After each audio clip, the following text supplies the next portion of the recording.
അസ്സലാമു അലൈക്കും വറഹ്മത്തുള്ളാഹി വബറകാതുഹു. ബിസ്മില്ലാഹിർ റഹ്മാനിർ റഹീം. അൽഹംദുലില്ലാഹി റബ്ബിൽ ആലമീൻ.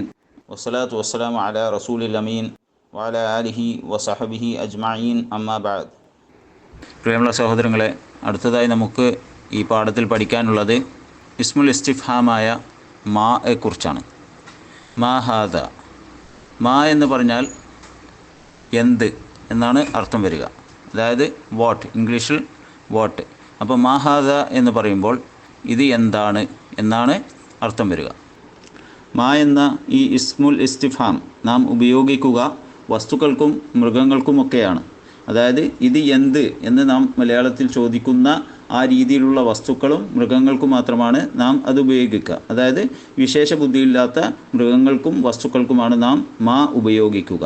അതായത് ഗൈറ ആക്കിൽ. ഗൈറ ആക്കിൽ എന്ന് പറഞ്ഞാൽ വിശേഷ ബുദ്ധി ഇല്ലാത്ത വസ്തുക്കൾ അല്ലെങ്കിൽ മൃഗങ്ങൾ, ഇതിനൊക്കെയാണ് നാം മാ ഉപയോഗിക്കുക. ഇനി നമുക്ക് പാഠഭാഗത്തിലേക്ക് കടക്കാം. ബുക്കിലെ 6-ാമത്തെ പേജാണ് ഇപ്പോൾ നാം വായിക്കുന്നത്. മാ ഹാദ. മാ ഹാദ എന്ന് വെച്ചാൽ ഇത് എന്താണ്. ഹാദ ബൈത്തുൻ, ഇത് ഒരു വീടാണ്. ഇനി അടുത്തത് അഹാദ ബൈത്തുൻ. അഹാദ ബൈത്തുൻ എന്ന് വെച്ചാൽ ഇത് വീടാണോ. ഇവിടെ നാം ശ്രദ്ധിക്കേണ്ടത് ഒരു ഹംസ വന്നിട്ടുണ്ട്. ഹാദയുടെ മുന്നിൽ ഒരു ഹംസ വന്നിട്ടുണ്ട്. ഹാദയുടെ മുമ്പിൽ ഒരു ഹംസ വന്നു കഴിഞ്ഞാൽ അത് ആ ജുംലയെ, ആ സെൻറ്റൻസിനെ അത് എന്താക്കും, അത് ചോദ്യമാക്കി മാറ്റും. അപ്പോൾ അതിൻ്റെ അടുത്തത് ചോദ്യചിഹ്നം വന്നതും കാണാം. അഹാദ ബൈത്തുൻ എന്ന് വെച്ചാൽ ഇത് വീടാണോ എന്നാണ് അർത്ഥം വരിക. അപ്പോൾ അതിന് നാം ഒരു ഹർഫുൽ ജവാബോടുകൂടി മറുപടി പറയണം. ഒന്നെങ്കിൽ നാം, അതേ എന്ന് പറഞ്ഞുകൊണ്ട് ഉള്ള ഹർഫുൽ ജവാബ് കൊണ്ട് മറുപടി പറയണം. അല്ലെങ്കിൽ ല, അല്ല എന്നുള്ള ആ ഒരു ഹർഫുൽ ജവാബ് കൊണ്ട് നാം അതിന് മറുപടി പറയണം. നാം ഹാദ ബൈത്തുൻ. ഇവിടെ നാമാണ് പറഞ്ഞിരിക്കുന്നത്. അത് വീടായതുകൊണ്ട് ഇത് അതെ, ഇത് വീടാണ്, ഇതൊരു വീടാണ് എന്ന് പറഞ്ഞതായി കാണാം. അടുത്ത പാരഗ്രാഫ് നോക്കുക.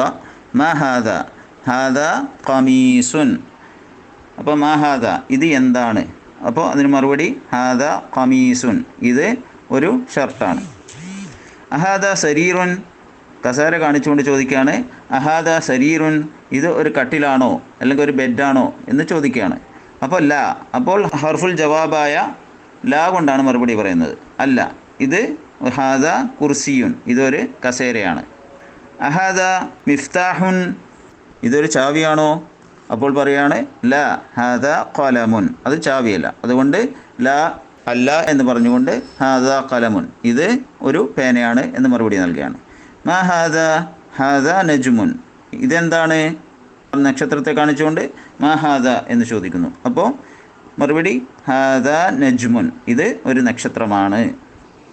അപ്പോൾ നാം ഈ പാഠത്തിൽ ഹാദ പഠിച്ചു, മാ ഹാദ പഠിച്ചു, അഹാദയും പഠിച്ചു. ഹാദ എന്ന് പറഞ്ഞാൽ ഇത്, മാ ഹാദ എന്ന് പറഞ്ഞാൽ ഇത് എന്താണ്, അഹാദ എന്ന് പറഞ്ഞാൽ ഇത് ആണോ എന്നാണ് അർത്ഥം വരിക. അതുപോലെ തന്നെ നാം ശ്രദ്ധിക്കേണ്ടത്, ഇപ്പോൾ നാം പഠിച്ചിട്ടുള്ള എല്ലാ ഇസ്മുകളും മുദക്കറാണ്. അതായത് പുല്ലിംഗമായിട്ടുള്ള ഇസ്മുകളാണ്, നാമങ്ങളാണ്. അതുകൊണ്ടാണ് നാം എല്ലാത്തിൻ്റെ കൂടെയും ഹാദ ഉപയോഗിച്ചത്. അത് എല്ലാം അടുത്തുള്ളതുമാണ്, അതേപോലെ തന്നെ എല്ലാം ഒറ്റയായിട്ടുള്ളതുമാണ്. അതുകൊണ്ടാണ് നാം ഈ ഇസ്മുകളുടെ കൂടെയെല്ലാം ഹാദ എന്നുള്ള ഇസ്മുൽ ഇഷാറ ഉപയോഗിച്ചത്. അതോടൊപ്പം തന്നെ നാം ഈ പാഠത്തിൽ പഠിച്ചിട്ടുള്ള മറ്റൊരു കാര്യമാണ് ഹർഫുൽ ജവാബുകളായ നാം, ല. നാമിൻ്റെ അർത്ഥം അതേ എന്നും ലായിൻ്റെ അർത്ഥം അല്ല എന്നുമാണ്. ഇനി അടുത്തതായി നമുക്ക് ഈ പാഠത്തിൽ ചെയ്യാനുള്ളത് ഒരു തംരീനാണ്. തംരീൻ എന്ന് വെച്ചാൽ എക്സസൈസസ്, അതായത് പഠന പ്രവൃത്തികൾ. അപ്പോൾ ഇതിൽ വന്നിട്ടുള്ള ചോദ്യങ്ങൾക്ക് മറുപടി പറയുകയാണ് ചെയ്യേണ്ടത്. അതിൽ മഹാദ എന്ന് ചോദിച്ചിട്ടുണ്ട്. അതിൻ്റെ ഇടതുഭാഗത്ത് പിക്ചേഴ്സും വലതുഭാഗത്ത് ചോദ്യം കൊടുത്തിട്ടുണ്ട്. അപ്പോൾ ആ പിക്ചേഴ്സ് നോക്കിയിട്ട് അതിന് മറുപടി പറയേണ്ടതാണ്. ആദ്യത്തേത് മഹാദ. ഹാദ മിഫ്താഹുൻ. ബാക്കി നിങ്ങൾ ചെയ്യേണ്ടതാണ്.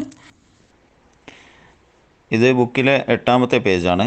ഇത് മറ്റൊരു തംരീനാണ്, അഹാദ ഉപയോഗിച്ചുകൊണ്ടുള്ള തംരീനാണ്. ഈ എക്സസൈസ് നാം ചെയ്യേണ്ടതാണ്. അപ്പോൾ അഹാദ ബൈത്തുൻ എന്നാണ് ആദ്യം ചോദിച്ചിരിക്കുന്നത്, പക്ഷേ അത് പള്ളിയാണ്. അപ്പോൾ നാം ഉത്തരം പറയണം. എങ്ങനെ ഉത്തരം പറയണം? ല ഹാദ മസ്ജിദുൻ. നമ്മൾ ആദ്യം പറഞ്ഞതുപോലെ തന്നെ ഹംസ ഉപയോഗിച്ചുകൊണ്ടുള്ള ചോദ്യത്തിന് നാം മറുപടി പറയേണ്ടത് ഒന്നുകിൽ ലാ അല്ലെങ്കിൽ നാം ഉപയോഗിച്ചുകൊണ്ടാണ്. അപ്പോൾ രണ്ടിലേതെങ്കിലും ഒരു ഹർഫുൽ ജവാബ് ഉപയോഗിച്ചുകൊണ്ട് വേണം മറുപടി പറയാൻ. അതുപോലെ ബാക്കിയുള്ളത് കൂടി ചെയ്യുക. ഇനി അടുത്തത് 9-ാമത്തെ പേജാണ്. ഈ 9-ാമത്തെ പേജിൽ ആദ്യം തന്നെ ഉള്ളത് ഒരു തംരീനാണ്. 3-ാമത്തെ തംരീനാണത്. 1ഉം 2ഉം നമ്മൾ മുകളിലിട്ടിരുന്നു. ഇത് 3-ാമത്തെ തംരീനാണ്. ഇതിൽ ഇഖ്റ വക്തുബ്, നിങ്ങൾ വായിക്കുകയും എഴുതുകയും ചെയ്യേണ്ടതാണ്. ഇത് എന്താണ്? ഇത് വായിക്കുമ്പോൾ നിങ്ങൾക്ക് മനസ്സിലാകും ഇതിൽ ഹർക്കത്തിട്ടിട്ടില്ല എന്നുള്ളത് മനസ്സിലാകും. ഇതിൽ ഫതഹ്, കസ്ർ, ദമ്മ്, സുക്കൂന് ഇതൊന്നും ഇട്ടിട്ടില്ല. അപ്പോൾ അത് നമ്മൾ ഇടാതെ തന്നെ നമുക്ക് വായിക്കാൻ കഴിയണം. കാരണം ഈ വാക്കുകളൊക്കെ മുകളിൽ നാം പഠിച്ചതാണ്. അപ്പം അതിന് ഹർക്കത്ത് ഇട്ടിട്ടില്ലെങ്കിലും നമുക്കത് വായിക്കാൻ കഴിയേണ്ടതാണ്. ഹർക്കത്തുകൾ മാറാൻ അവസാനത്തെ അക്ഷരത്തിന് മാത്രമാണ്. ഇപ്പോൾ മക്തബുൻ, മക്തബുൻ എന്നുള്ളത് മക്തബിൻ എന്നാകാം, മക്തബൻ എന്നാകാം, മക്തബാന്നാകാം, മക്തബൂന്നാകാം, മക്തബീന്നാകാം. പക്ഷേ അതിൻ്റെ മീമിനും കാഫിനും മാറ്റങ്ങൾ വരില്ല. അപ്പോൾ അവസാനത്തെ അക്ഷരങ്ങൾ മാത്രമാണ് മാറുക. അപ്പോൾ മക്തബും മീമും കാഫും താവും ബാവും കണ്ടു കഴിഞ്ഞാൽ നമുക്ക് അത് മക്തബാണെന്ന് മനസ്സിലാകേണ്ടതാണ്. അപ്പം മുകളിൽ നാം ഇതൊക്കെ പഠിച്ചതാണ്. ഈ വാക്കുകളൊക്കെ മുകളിൽ നാം പഠിച്ചതാണ്. അതുകൊണ്ട് ഈ തംരീനിലുള്ള എല്ലാ വാക്കുകളും നമ്മൾ ഫെമിലിയർ ആയിരിക്കണം. അതിന് വായിക്കുക. അതിന് ശേഷം നോട്ട്ബുക്കിൽ അതിന് ഹർക്കത്തിട്ടുകൊണ്ട് എഴുതുക. ഹാദാ മക്തബുൻ എന്നുള്ളത് ഹാദാ മക്തബുൻ എഴുതുക. ബാക്കിയുള്ളതൊക്കെ അതും എഴുതുക. ബാറക്കല്ലാഹു ഫീക്കും. സുബ്ഹാനക്കല്ലാഹുമ്മ വബിഹംദിക അഷ്ഹദു അൻ ലാ ഇലാഹ ഇല്ല അൻത അസ്തഗ്ഫിറുക വഅതൂബു ഇലൈക്.